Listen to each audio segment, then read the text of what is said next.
Despite not knowing if or when their season would start, Wofford and Furman's football teams took to the field to start camp last week. But just days into practice, they learned their season would not be happening this fall. But the conference would look at the spring.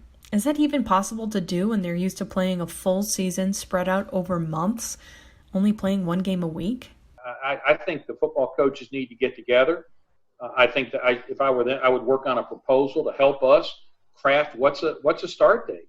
We could very easily have this thing done by April, and then you'd have April, May, June, July off before you start camp again. So I don't think it's that much of a stretch in that regard.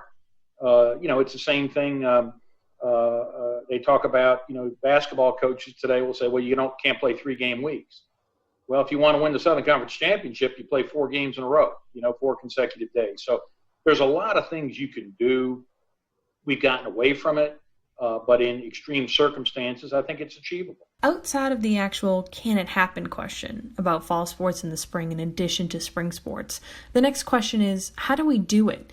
And for athletic directors, the actual tangible details like, do we have enough manpower to put on a baseball, soccer, football, and volleyball games in the same day? Well, they're willing to try. The spring definitely has challenges, but I think the challenges are more logistical than it is possible in terms of what we're trying to do.